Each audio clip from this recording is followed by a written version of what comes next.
you can save a bit on learning the spectrum because, well, spectrum estimation is easier than full tomography. You're not learning the whole state, just one aspect of it. But at the same time, it's like a necessary first step for tomography because you can't really learn a state without first learning its spectrum. So let me tell you about the results that we got for spectrum estimation. And I'm going to assume here that the alpha i's are sorted, so alpha 1 is the maximum eigenvalue and so forth. So Ryan and I, we first showed that to estimate just the spectrum, again, you need like d squared over epsilon squared copies. And then we also showed that if you only want to estimate the top k eigenvalues, so the k largest, the k most important eigenvalues of your state, all you needed was k squared over epsilon squared copies. This is pretty great because, you know, if you only want to estimate alpha 1, which is the maximum eigenvalue, you only need 1 over epsilon squared copies, which is independent of the dimensionality. In this area, the previous best result was due to Hayashi and Matsumoto and Christandel and Mitchinson, and they showed that to estimate the entire spectrum, d squared over epsilon squared, O tilde of that was sufficient. So we saved by some logarithmic factors. And this is the result that I'm going to spend the next, I don't know, 8 minutes telling you about, or minor improvement here. So they studied something called the EYD algorithm, and our improvement comes from giving a new analysis of this algorithm. So I'm going to tell you a bit about this algorithm. So the EYD algorithm, it's a fairly well-studied algorithm for spectrum estimation. It occurs in 2 steps. And in the first step, you run some measurement called weak Schur sampling on your n copies of rho. So weak Schur sampling, it takes in rho to the n as an input. And what it outputs is a diagram that looks like this. So this diagram, it's a collection of boxes arranged into different rows, and these rows are stacked on top of each other. So I'm going to name this diagram lambda. And when you run this weak Schur sampling, when you run this measurement, this lambda that you get has some nice properties. Mainly that the number of boxes you get is n, 1 box for every copy of rho, and the number of rows that you see in this diagram is d, corresponding to each of the eigenvalues of rho. It's standard to name the rows, lambda 1, lambda 2, lambda 3, and so forth. So lambda 1 will equal the number of boxes in the first row, which is 9. Lambda 2 will equal 5. Lambda 3 will equal 3, and so on. And this diagram typically goes by the name of a Young diagram. Okay, so this thing that you get when you measure is a Young diagram. And of course, measurements in quantum mechanics, they're probabilistic, they're random. So what you get is not just a fixed Young diagram, but there's some distribution of your Young diagrams that you sample from when you measure. And this particular measurement uses Schur-Weil duality from representation theory. That's all I'll say about that. Okay, so you run the EYD algorithm. First step is weak Schur sampling, and you receive a random Young diagram lambda. And now, given this Young diagram lambda, you want to estimate the spectrum with it. So you have to somehow figure out, what does this lambda tell me about the spectrum? But this Young diagram, if you look at it, it's n boxes arranged in d rows. It kind of looks like a histogram. So if you were, I don't know, lucky, you might hope that this histogram might have roughly the same shape as your spectrum. And if this were true, then a very natural thing for you to do would just be to output the normalized histogram that you see. So divide all the row lengths by n, output lambda over n. So this is the normalized or empirical Young diagram that you get. So this is a reasonable-ish thing to do. And indeed, in the first 2 papers that investigated this, Alicki et al. And Kyle Werner, they showed that as n approaches infinity, then this normalized Young diagram does indeed approach alpha. So this looks like a good measurement strategy for estimating the spectrum. Follow-up work by Hayashi and Matsumoto and Christandel and Mitchinson, they gave a similar bound, but not with error bounds. So they showed that lambda over n does indeed equal alpha, the spectrum that you're trying to estimate, plus or minus some small epsilon error, so long as n is on the order like big O tilde of d squared over epsilon squared. And so our result here was that we took the same statement, but we got rid of the O tilde, or the tilde above the O. So how do we do this? It all relies on, like I said, a new analysis of this algorithm. In particular, most of it, we get a new analysis of the first step. So what's going on in this first step, this weird quantum weak Schur sampling measurement? We give a new perspective on this measurement.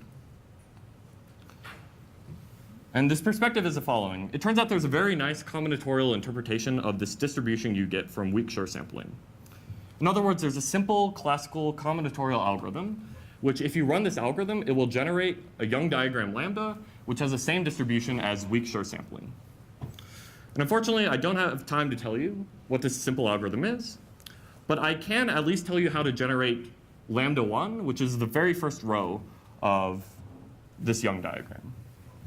And this is useful because lambda 1 over n should be your estimate for alpha 1, which is the maximum eigenvalue. So at the very least, by the end of this talk, maybe you'll kind of understand some of the details behind how we estimate the maximum eigenvalue of a mixed state. So the algorithm for generating lambda 1 is as follows. In step 1, you pick a random word w of length n. So w has n letters. Each letter is going to be an integer from 1 through d. And each letter is randomly drawn from the set of numbers according to your distribution, according to the spectrum alpha, which you remember is like a distribution over d things. So I'm going to simplify that and just say that this w is an n letter alpha random word. And pictorially, w looks something like this. It has n letters. Each letter is just a number. And each number is drawn independently according to the alpha i's. So the probability that each letter is 1 is alpha 1, and so forth. And then step 2, all you do is you output LIS of w, which is the length of the longest weakly increasing subsequence in w. Okay, so what is a weakly increasing subsequence? Well, an example of a weakly increasing subsequence is this thing that I highlighted there in red. It's just any subsequence of your word which is non-decreasing. So it's allowed to stay the same, it's allowed to increase, but it can never go down. The length of this increasing subsequence is 7. Another example of an increasing subsequence is the all ones subsequence. It's increasing because it is non-decreasing. This has length 3. Similarly, the all twos subsequence has length 6. And this particular subsequence of 5 2s followed by 4 3s has length 9.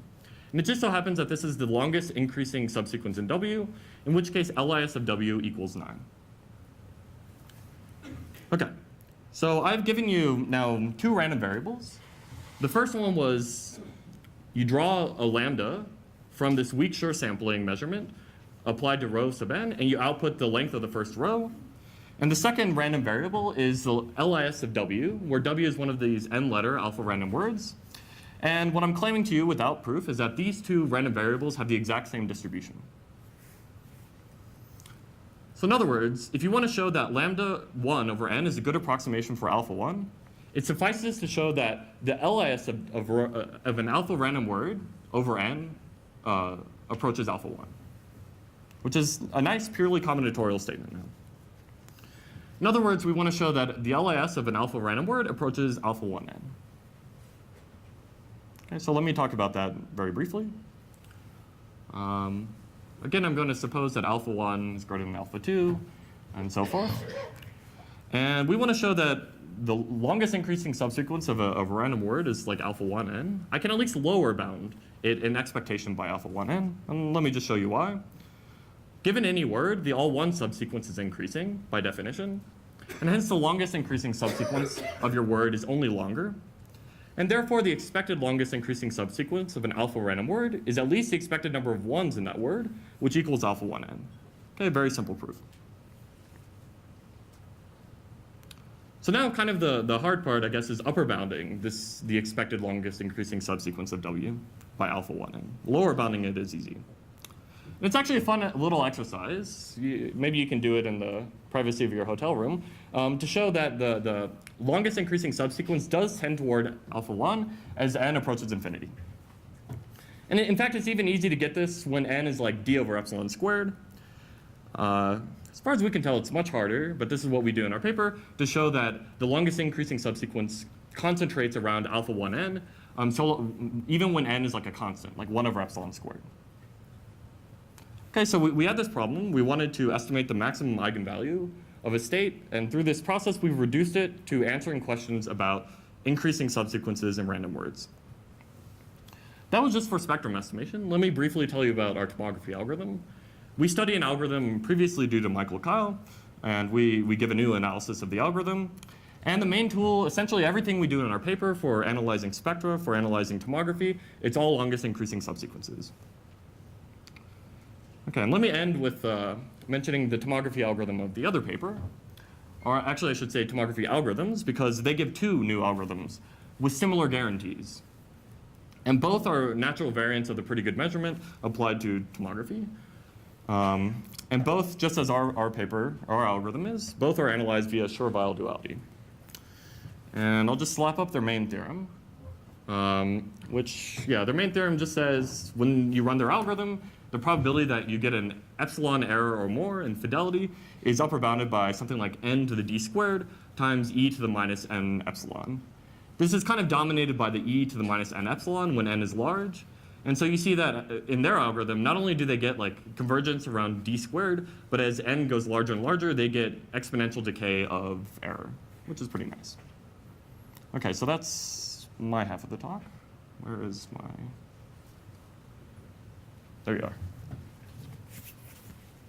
There you go.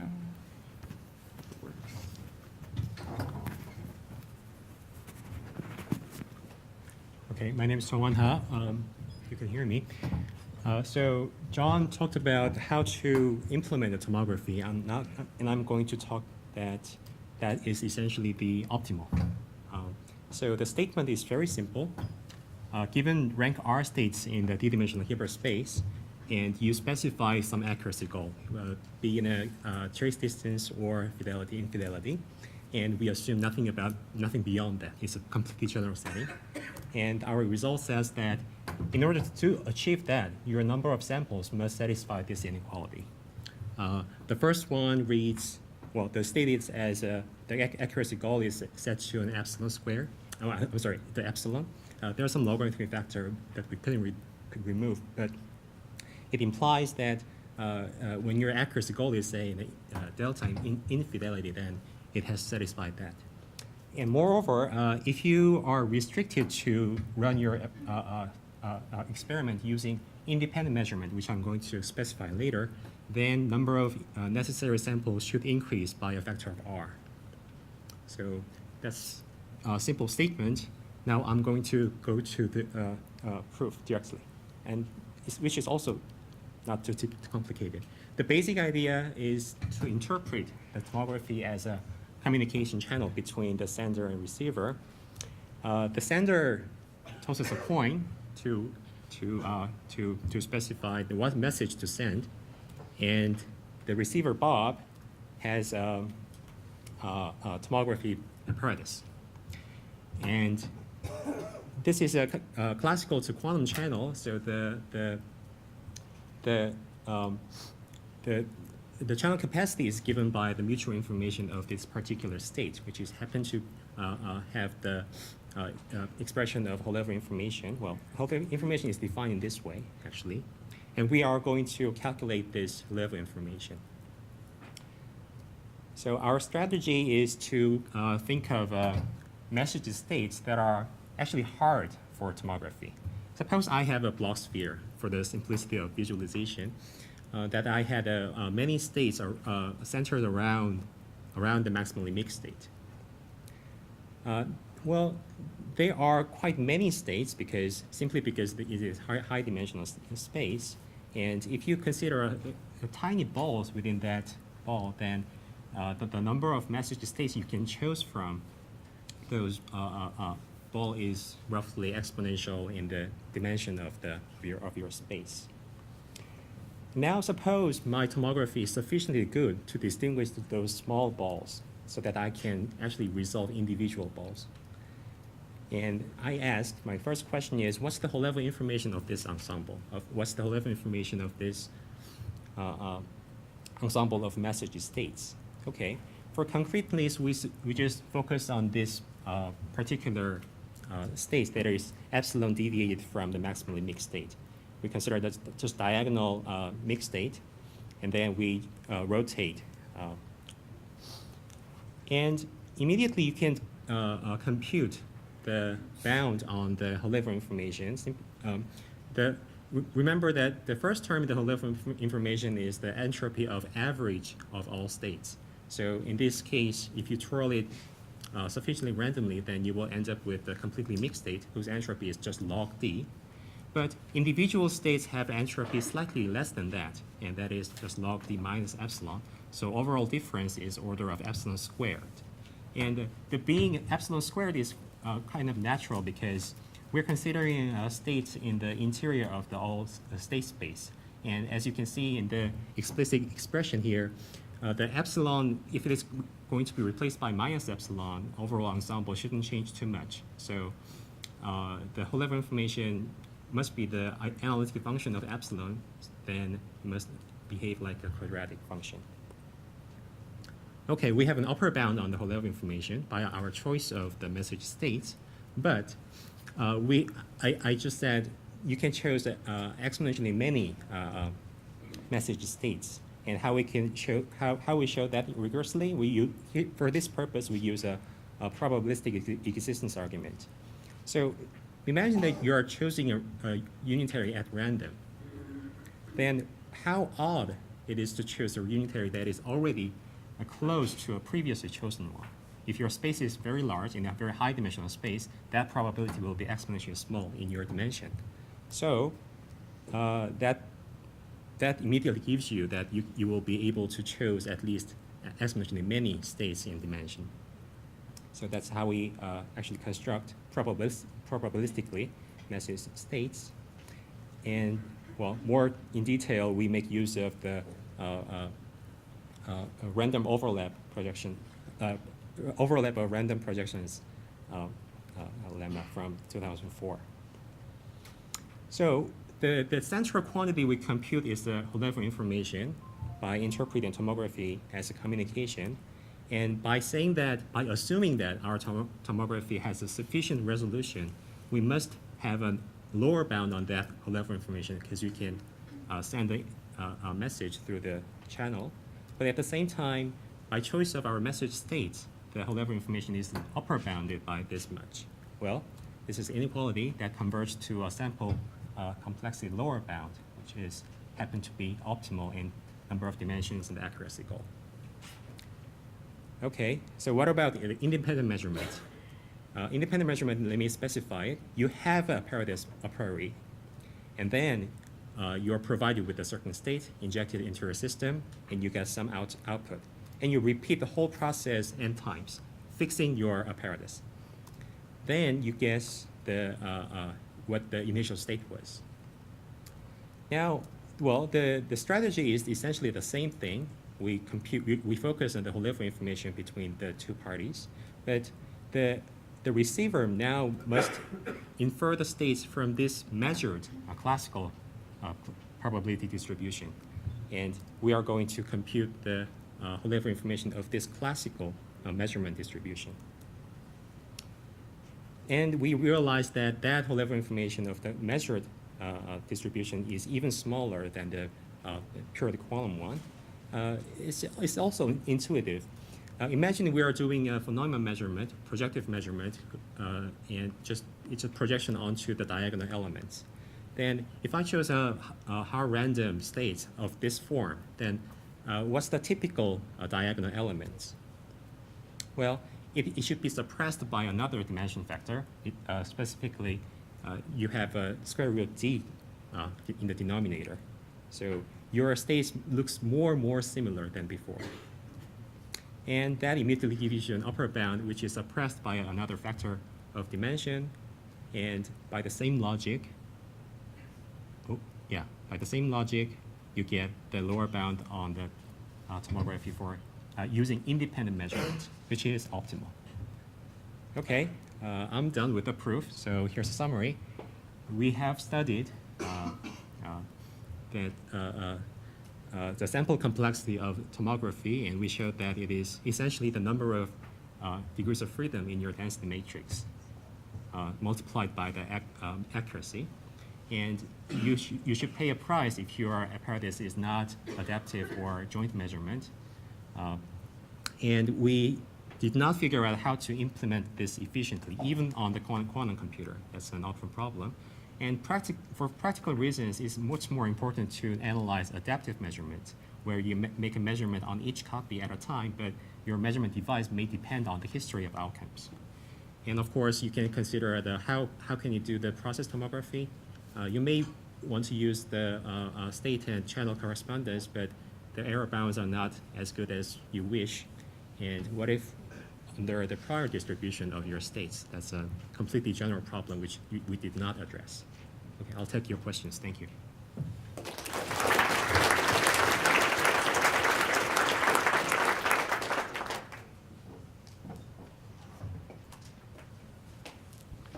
So regarding your opening question about adaptive measurements and this nice connection to communication that you made, it's often the case that you'll find capacity, information processing tasks, communication tasks with feedback are like adaptive measurements.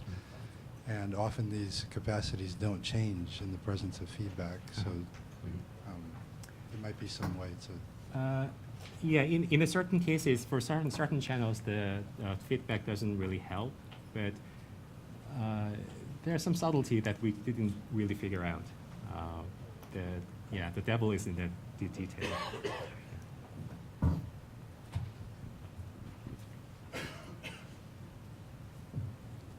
Do we have other questions for either speaker?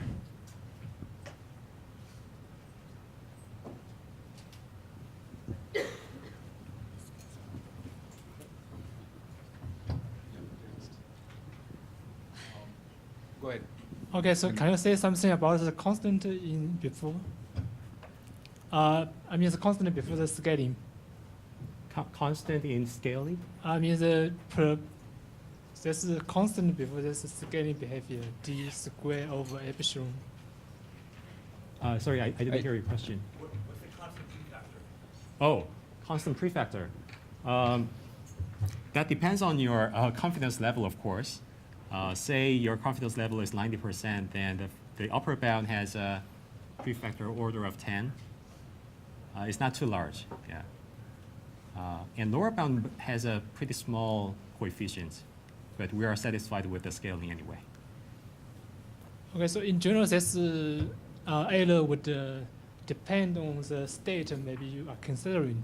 For example, if it has a high purity or low purity, then it may be different. You say high purity, low? I mean, for states with high purity and low purity, maybe the error is different.